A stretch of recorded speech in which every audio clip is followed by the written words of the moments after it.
Well, friends, welcome to the Team Training Tips webinar. And this is a webinar that I do 4 times a year. And it's for anybody, members and non-members alike, from the Worship Design Studio, because my passion is helping you develop a team and develop a design process that really makes designing worship fun and giving you more ease. I needed one of those easy buttons from Staples, right? That was easy. Because I think that the more you have fun and ease and creativity in planning worship, the more grounded we will be as spiritual leaders, and the more excitement there will be about the worship that we do in the whole congregation. And I'm also a big fan of getting people involved, getting more people involved in that process than just 1 or 2 people that plan all the time. So that's what we're about. We have several people who have never been in the Worship Design Studio who are not members. So let me just tell you a little bit about that. And then we're going to begin talking about, especially today, I'm going to focus on calendaring for a plan together and plan ahead strategy that we teach here in the Worship Design Studio. So let's talk about team training. I have already this year done 2 other ones. The first one was about developing the team, and that is actually posted in my channel in YouTube, and everybody can watch that. And that's really about how do you get more people involved on a team without getting too many cooks in the kitchen. There are some really hard and fast rules that I have learned over 20 years of working with worship teams, of having worship teams, of doing this myself. And some of those hard and fast rules I have in that webinar, the first one what they did that we did this year.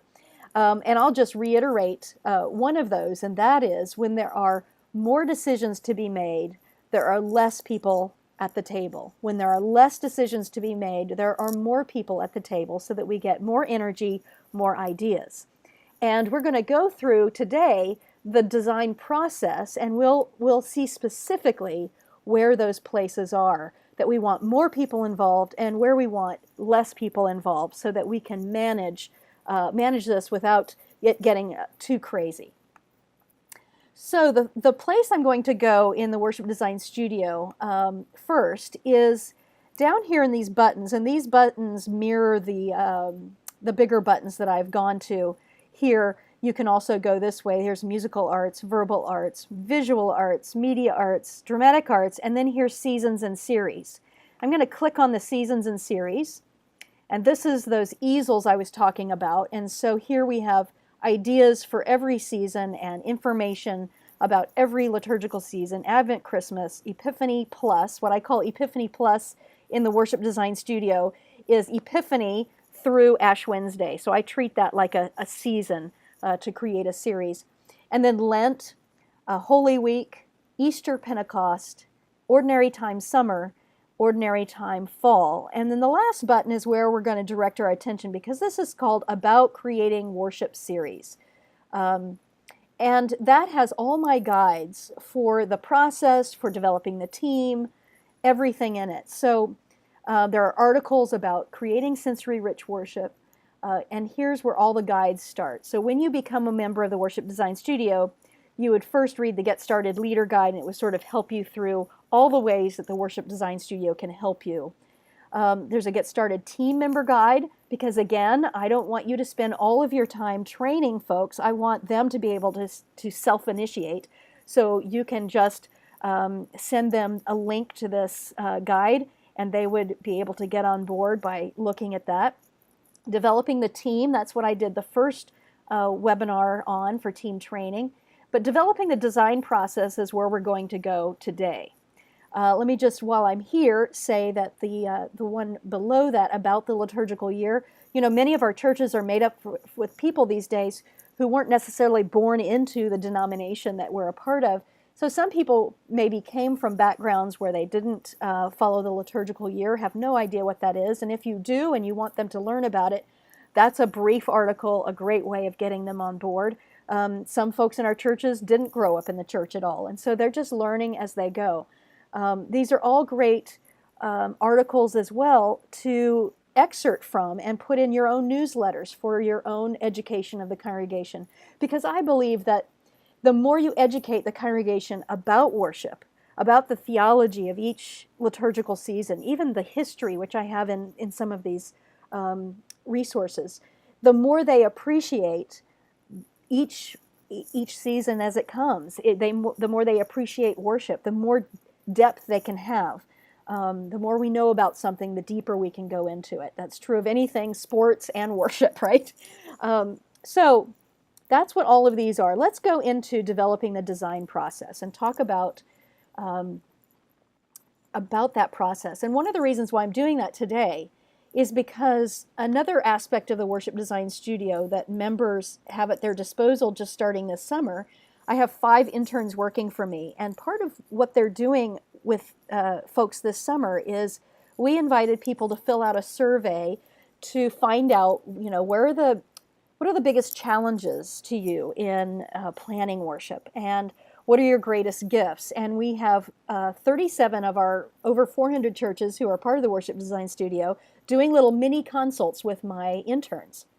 One of the questions, as I said, was about, what are your greatest challenges in the design process? And one of the most common themes among all the churches was, if they had started to plan ahead rather than week-to-week planning, to plan ahead, they would get through the brainstorming process, would get great series ideas, and then it would sort of break down, and then they would sort of leave it until the week before. And then they're scrambling to do these great ideas that they had. Well, of course, you can't do great ideas with 1 week prep time. We have to sort of keep a consistency about that design process, that plan ahead process, so that we're not ending up last minute trying to do now all these creative ideas that we had time to come up with, but now we don't have time to implement them. So I want to talk about the process from the brainstorming all the way through to implementation, because I know a lot of our churches are struggling with that time frame. So the step-by-step design process. I believe that no one size fits all, and so these are just things that I have found that help me, and it's your job to adapt that to your context. But probably there's something that I will say about the design process that will stir you to your own questions about, wow, if I did that, maybe that would help me. Maybe that would help us have a better time with planning worship. Okay, here is the first point that I need to make about calendaring and about the process, and that is, pastors. As a leader, much depends on your timing. In fact, it all depends on your timing. Without a doubt, the people who filled out the survey, if they weren't the pastor, they said something like, it would be nice if we had information further ahead of time so that we could do creative things. And it breaks my heart, because I know that people want to be creative, but sometimes they can't because they're not getting the information early enough. So much depends on your timing. You are what I call the visionary in this process, and the work of the rest of the team cannot begin without the vision in place. Even if your natural tendencies may be for last-minute planning, right? We all have natural tendencies. Maybe you enjoy the rush and the pressure of a deadline. Maybe that makes you creative. That's terrific, except that your deadlines will need to take into consideration good stewardship of your people resources, and that is your team. So if you want to get other people involved, you just cannot, even if you're a last-minute, love the rush, love the pressure kind of planner, you just can't do that. Now, you can if you give yourselves deadlines that are not right up against the series. So that's what I'm going to give you, a set of deadlines that will help you plan ahead. So I can't stress this enough. Everything the team does successfully will begin with your commitment to plan ahead. Remember, the only difference between a rut and the grave is the depth. I love that saying. We all get into ruts. I get into ruts. And I know when I get into a rut, it means that I have procrastinated too long, and all I can do is what I know, what I've done before. So it really thwarts the whole creative process, and it's well, you get my drift, right? So when other things start to crowd out your worship prep time, just say no and get help with other tasks. I know it's easy to say, just say no. But I know there are other tasks. Worship planning is not all that you do if you're a pastor. You have many, many more things. But the key is to put some support systems in place so that when you do have big, what I call production times for worship, that you have some help in place.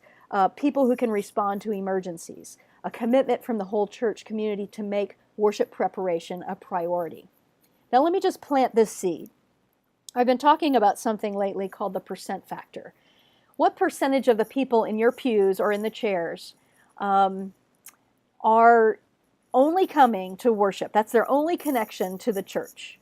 They don't join in with other things. Worship really is the way that they are connected to the church. When I ask this in my workshops, the answer that I get almost across the board, except for very small churches, very urban or very rural churches, is over 50% of the people in the pews, they're just coming to worship. They don't have any other connection to the church. So what that says to me is that what we do in worship has the greatest impact on the greatest number of people in your church. In fact, it probably has 100% impact on the visitors who walk through your door, right? Because that's the way people are discerning what communities, if they're looking for a spiritual community, they're coming to worship. And they're searching for a community that feels like a right fit, that's on a deeply meaningful journey, spiritual journey. So make worship preparation a priority. All right, so getting to the calendar. Here's in a very short synopsis, and then we're going to go a little bit deeper into it. The way that I divide a planning ahead strategy. 2 planning retreats during the year for visionaries. So preachers going on a retreat, a sacred time. I say get out of town. You don't have to go far out of town, but get out of town. Do an overnight. It helps to focus you. It helps to really give you time to pray about the direction that the congregation is going, to discern themes and that kind of thing. And you can go either alone or with others. And in the first Team Training Tips webinar I did, I talked a little bit more about the visionary planning retreat. And you just have to know yourself, whether you get ideas by being with others and bouncing ideas off of them, or whether that you really need time alone to discern that is really up to you. So you're working on at least half a year.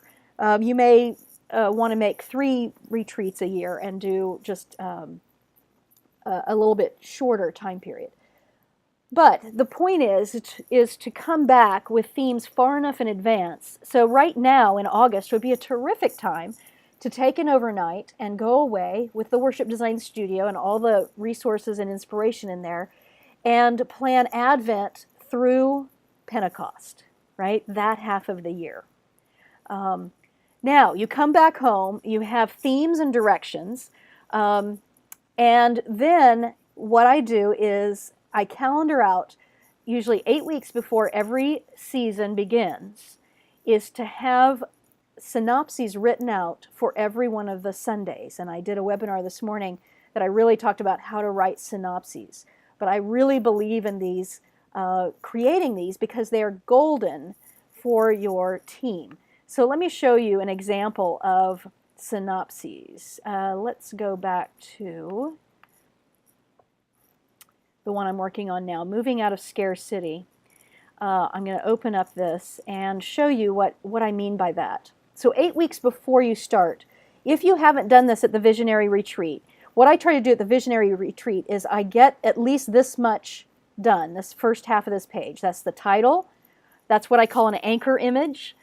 Some picture, some photo that gives you the essence of the message, a scripture that is the theme scripture, and then a synopsis, which is 3 or 4 sentences that describe the series. And usually, what I talked about this morning in my webinar, usually I name a dilemma. I name the gospel good news that addresses that dilemma and the purpose for why it is that we as Christians must be about the good news. So in this one, it says the sense that there's not enough drives greed, fear, and exclusionary behavior. We begin to live in scarcity where it seems that death, starvation, feelings of being overwhelmed and swallowed up can lurk around every corner. The good news is that this is an illusion. A spiritual journey into the truth of abundance of all that we need offers us an alternative vision of where to live our lives. This series will have us moving out of scarcity and traveling to the vast open habitats of God's grace. So you see, what I do in the visionary retreat is I discipline myself to come up with that description that really will start to give the team, the rest of the worship team, your musicians, people who might be working on visuals, people who might be working on media, if you have that, give them a real strong sense of where you're going with that. That's your first step. And you come home with Advent through Pentecost series decided, and at least the title, a photo, a scripture, sort of a theme scripture, and a synopsis. And oh my gosh, when you come home, you'll be elated, believe me. It's a terrific feeling to be working that far in advance. Now, 8 weeks before the season starts, you make sure that you have a synopsis for each one of the Sundays. And that's what I do in the Worship Design Studio in my resources in these 30-some series, is I have scripture for every Sunday and then a 2 to 3 to 4 sentence synopsis for every Sunday. And then, of course, the title for each one. And this, my friends, is golden, because once you have this, the worship team, the musicians, your musicians who are looking for anthems or for songs, congregational songs, they know exactly where you're going. Now, in the Worship Design Studio, I say that series, designing in series is not antithetical to lectionary preaching, because you can find themes throughout the lectionary, and I give you lots and lots of ideas, and many of my themes are lectionary based. This one doesn't happen to be lectionary based. But that's a sense of what that looks like, and this is a discipline, but it pays off in dividends in terms of getting a team really excited about working on a series. All right, so let's go back to our calendar. So 8 weeks before, you're going to make sure you have that done so that you can have a brainstorming party. The Worship Design Studio has brainstorming online in your account. I'm going to show you that, but nothing makes up for a live brainstorming party. So I suggest that 8 weeks before every season begins, you have a live brainstorming party, and that is at somebody's house. It's not at the church, because as soon as you do it at the church, it feels like a committee meeting. You have food, you have fun, and brainstorming happens when all ideas are welcome. And you show up with your synopsis of that theme, and you sort of say, here's what we're going to do, and then you start to do all kinds of brainstorming exercises. And in the Worship Design Studio, I have a whole guide that gives you ideas for how to do that step by step. So I won't go through that, but just to say that that's a great way to jumpstart the production. So, my background was in professional theater and dance, and musical theater and dance. And when we began a new production, that's we would get together, and the artistic director would tell us about what was going to be created, what we were doing, and there was great and tangible excitement. And it really felt like we were all on board in the creative process. There is just nothing that can substitute for that kind of excitement, getting folks on board. So then, what happens after that brainstorming party is people continue to brainstorm and gather resources. Let me show you how that happens in the Worship Design Studio real quick. So let's say I'm going to go to the Design app, and I have lots of series here. You'll have just as many series as you're working on, but you'll have lots of them here. Let me go to one where we've got a lot of brainstorms. And in this Design app, it's asked you to make an inspiration page, I call it, which is, you can see this little icon to the right, and that has your synopsis and your photos and things. And then you click on brainstorming, and it opens up this brainstorm wall. And I sort of modeled it, when I worked with the software designers, modeled it after my own brainstorming process of writing things on sticky notes and pasting them on the wall. So that's what it looks like. But these are very sophisticated sticky notes. And you can have unlimited people in your account, and they can come here and work on brainstorming and add their ideas whenever they want to. So let's just click on this first one, and it says, let's do sand paintings on the altars, all right? So that's a visual arts idea, and so that's why when the person created it, asked them what kind of a worship arts idea is it, and it gave it a color code. So I could go over here and click on visual arts and filter it, and I can see all of the color-coded visual arts ideas for the series. I can filter it back to all, and all the green ones are music. And so here's an example. This one has a paperclip on it. It means that we've uploaded a document to it. So this is a PDF that I uploaded of a song that would make a great song in the series. And so people can, you can upload actual music so people can see it. You can upload, what am I trying to say? Upload I'll get it out. You can upload a sound file. That's what it's called. Woo! And when you upload a sound file, then it shows you, let me see if there's one in here. There's pictures. There's one. It shows you a little music notes, and that means that I've uploaded a sound file. And when I do that, it just automatically opens up a player so everybody can hear the music that you've uploaded. You can also upload pictures. So if you're thinking about using waterfalls as an image for your media, you could upload pictures. And you can also attach, let me just go to making a new brainstorm idea. I could also put a web link. So if I found a YouTube video of something I really wanted the team to see, I could put that in there, and that would be attached. And you could just click on it in a brainstorm note. So basically, for 8 weeks to 4 weeks before the season, for that month, you're gathering resources and brainstorming ideas. And you're doing that inspired by your live session together, and then doing that on your own on the brainstorm wall. Now let's talk about if you have a team that's not technologically savvy, and that is true for a lot of teams. So how do you deal with that? Well, my suggestion is, before I even had this app or any other apps, what I was doing was a brainstorming party, and I had somebody who was the scribe, who was making sure to write down all of the great ideas. And then we would break into little mini groups, and I had some people going through the hymnal to find songs, and some people talking about visual ideas, some people talking about liturgy ideas or poetry or that kind of thing. And then the scribe would keep track of all of that. Now you could still do that and have somebody who is technologically savvy come and post all of those in the design app if you wanted to. But the Worship Design Studio is also, it's flexible in the way that you can use it. So some people are using the Worship Design Studio for all the educational materials. Some people are using it just to get series ideas.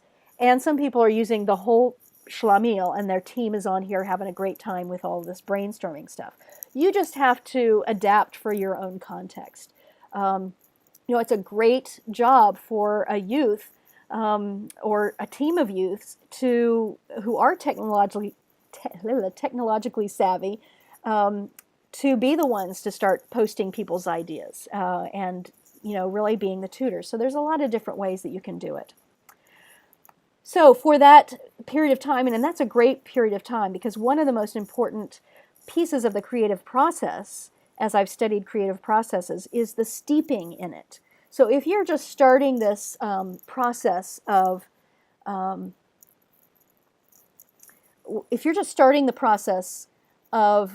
getting a team together, if you're just starting a process of planning the series very close to the time the series begins, then there's not time to steep in it. And that's really, when I'm designing a series, like moving out of Scare City, now as I walk around the city, go into San Francisco, to see a show or a movie or something, I'm going around and I'm seeing all these things that are inspiring me and I'm thinking about. And If you start planning enough in advance, then you have the time to tell 2 or 3 people who are wonderful photographers, get me some pictures of dark alleyways and graffiti on walls and all these kinds of things. And people are happy to do that if they have the luxury and the time to do it.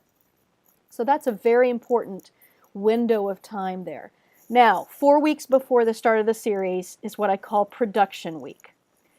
And production week is when you're going to actually start putting all of these things in an order of worship, what I call worship scripts. And you're going to work on the entire series at once, meaning that you're not going to wait and take all of these brainstorm ideas and then just design them 1 week at a time as you get into the series, because you're still then doing things last minute. So 4 weeks before, you have production week. In the theater world, this would be when the costume designers are beginning to make the costumes, where the tech people are beginning to make the lighting grid design. Things are actually starting to happen. This is right smack dab in the middle of your actually putting it together. Now this is, I began designing worship for big conferences, almost 20 years ago. And what I found in doing conferences is, of course, I had to design everything all at once for the conference. But then when I translated that to designing for local church worship, all of a sudden I had the whole series done before the series began, and it was life-changing. And so that's what this is based on, the idea that you can actually have it all planned before the series begins. And in fact, that's a really important thing, because then once the series begins, what you do is you simply are doing very few things for that. You're doing what I call a cue-to-cue rehearsal every week, which is walking through the transitions, making sure you have all your details done, and you're writing your sermon. Imagine getting to write your sermon without having to design the whole worship service, that it's already designed and it's just your job to hone and edit and do wonderful things with that sermon. And of course, musicians are rehearsing. Now, one of the things that really makes designing the whole series all at once an easier prospect is something that I teach here in the Worship Design Studio called threads. When I design a series, I'm always looking for things that can repeat within the series, like a couple of songs. Maybe it's a song that we use at the beginning to really set the stage, set the context. In the last General Conference of the United Methodist Church that I designed, we composed a song called "Shall We Gather at the Water of God's Grace," because our theme was shoreline. And so whenever we played that and we had some thunder rumbling in the back or some water sounds, waves on the shore, it put everybody right at the shoreline of the Sea of Galilee.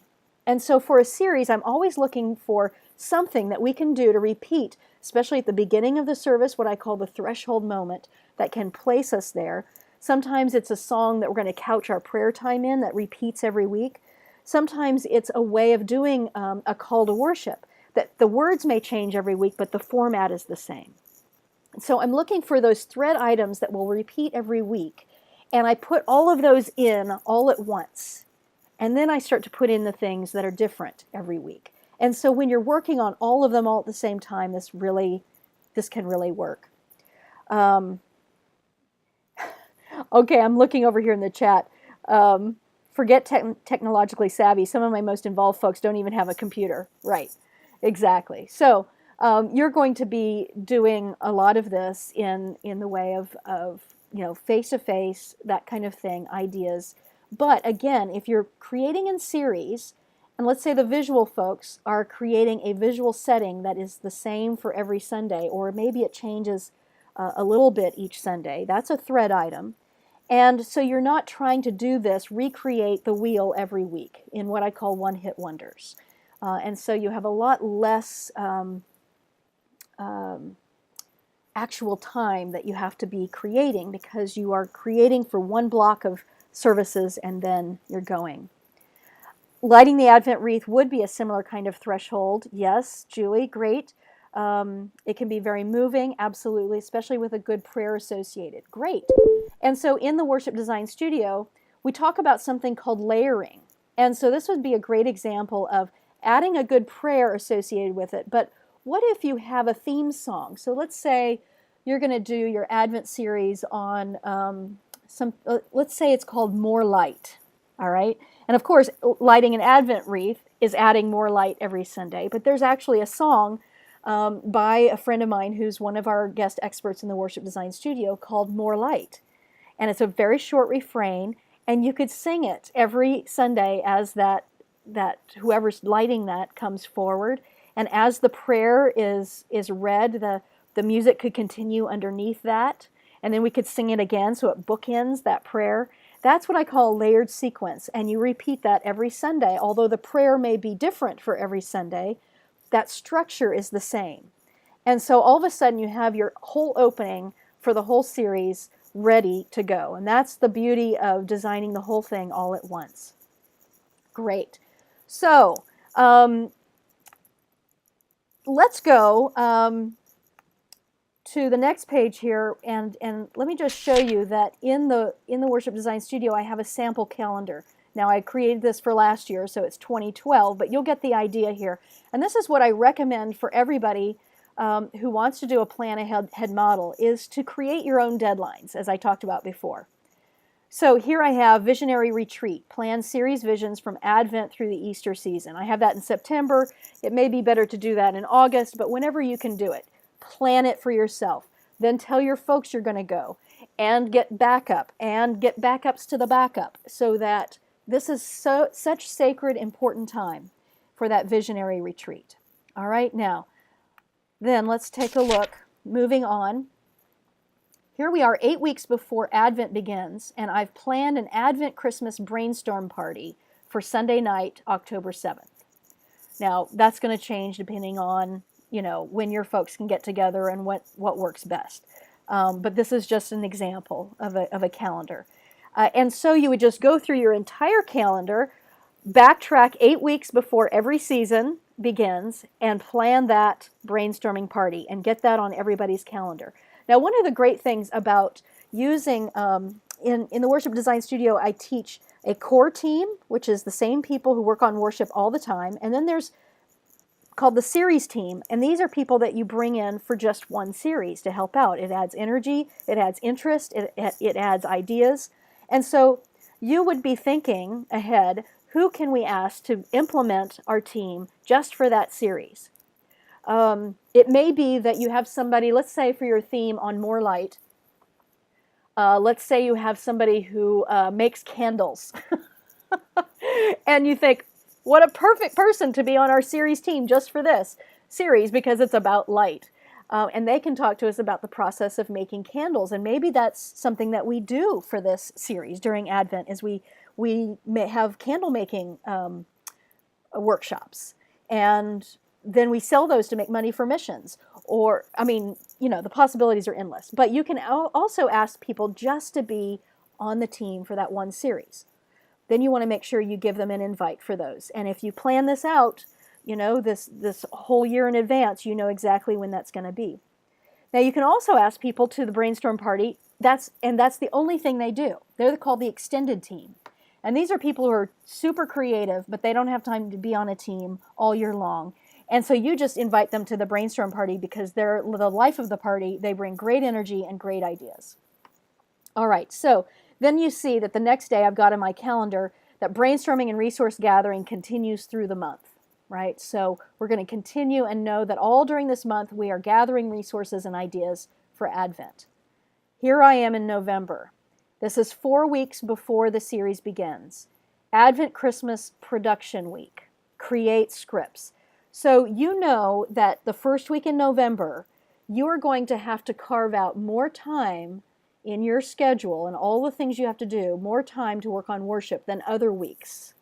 All right, so rather than having a regular, like once a month worship team meeting, or rather than following the calendar year, you're following the liturgical year. Okay, so you know that production week, you may decide that you do want to get your people together, especially if they're not so communication savvy otherwise, that this production week, that's another time that you want to get people together and start to create exactly what we're going to do. But remember, my rule number one about good teamwork, and that is when there are decisions to be made, you want less people involved. And that's what's happening here when you start to make the scripts, is that we will never be able to use all the ideas that people come up with. And so you don't want the entire team in the room when you start to write scripts. It's just really, it causes a lot of problems because everybody has an opinion, right? That's why I tell choir directors, never make decisions in front of the choir because everyone will have an opinion. Have your decisions made before you get to choir practice, unless you consider your choir democracy, and that's a different thing. But you're doing your production week, and you've got that on your calendar. Now look what happens the next week. Hello, it's 8 weeks before Epiphany Plus starts. So you have your brainstorming party. Now this is on purpose that you do your scripts for Advent before you get thinking about your Epiphany series, because in writing the scripts, you are in your left brain. You've just switched from your right creative brain to your left analytical brain, and you are getting it done, so that your right brain is free to begin to think about Epiphany. Now this is also another great reason to have people who are only working on one series, because when you get to Epiphany, you don't want all your Advent people who are working hard on now implementing all the details of planning Advent. You don't want them to now have to shift their focus, everybody shift their focus to Epiphany.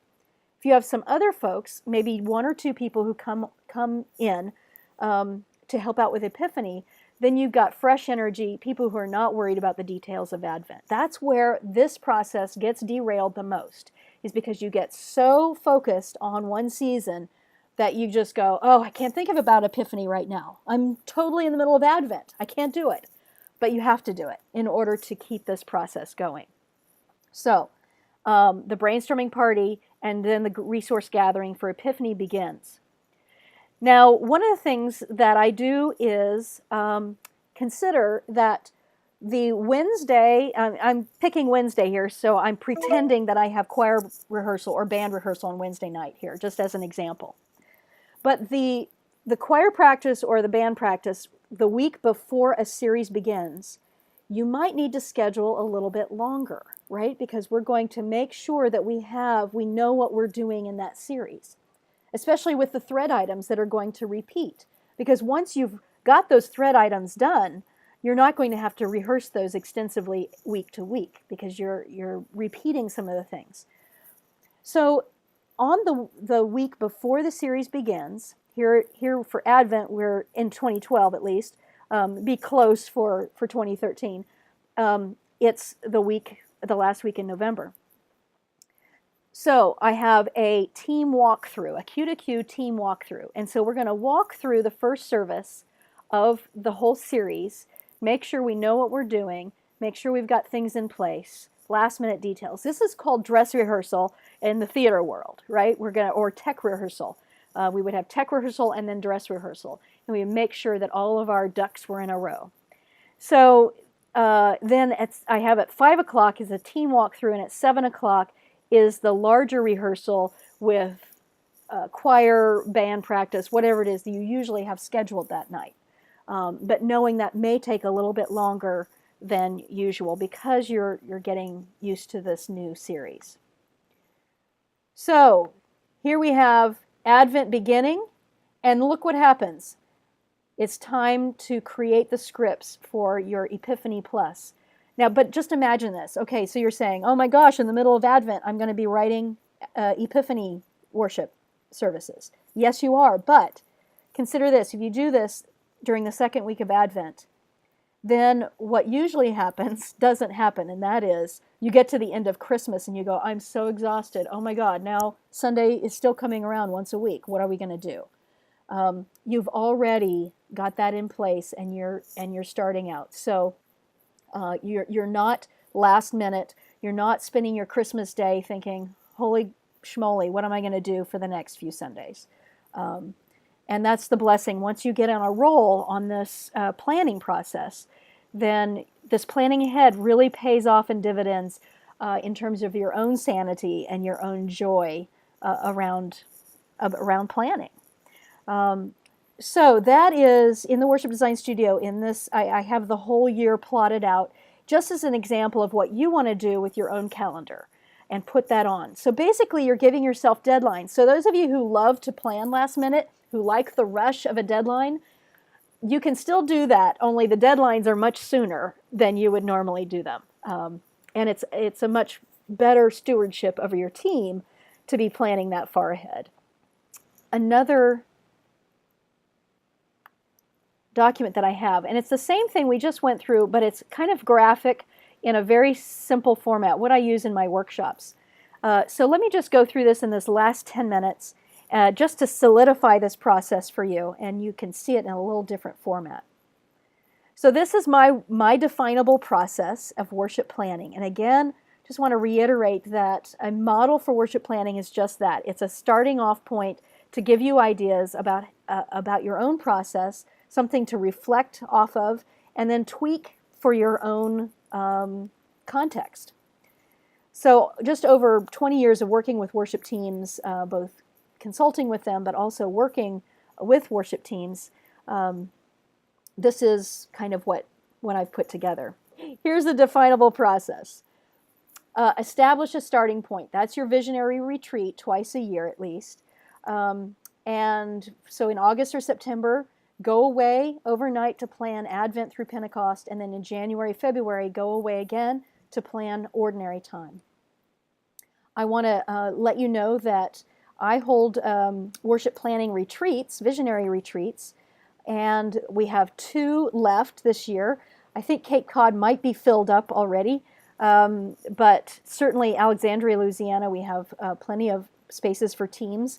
It's a 3-day retreat, Sunday night to Wednesday noon. You can come alone as a pastor, or you can come with a team. Team is anywhere from 2 to 6 people. And we go through the entire year.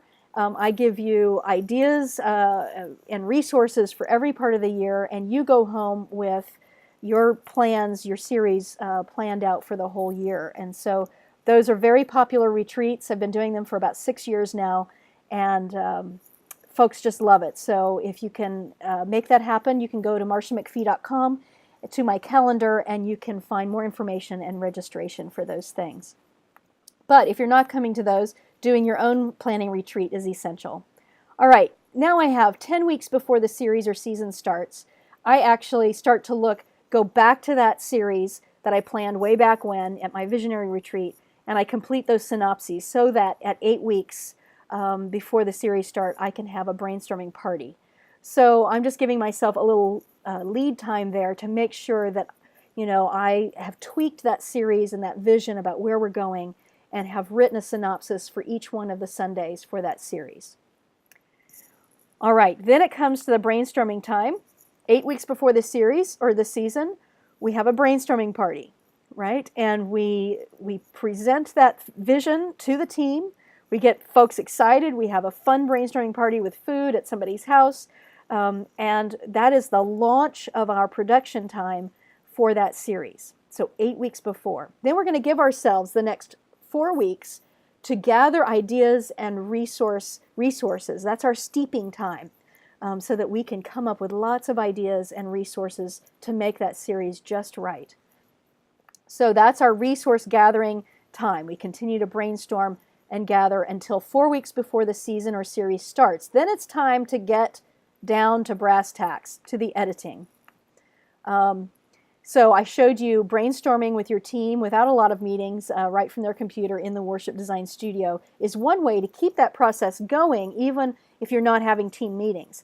And I designed this because so many people have said to me, we have people who would love to do this, who would love to be on a creative worship team, but they're so busy we cannot find a time to get together. And so that's why I created this online place where you can brainstorm together about worship ideas. All right, so editing. That's where we're shifting from the right to the left brain. Why? Because guess what? It's now 8 weeks before the next series begins. Now, some of these dates are going to shift a little bit in weeks, depending on how long your series is. But if you're talking about a typical, sort of the average amount of time, this is what's happening. As soon as we start to write the scripts for, let's say, Advent coming up, it's time. The next week is 8 weeks before Epiphany starts, and so we need to have that brainstorming party.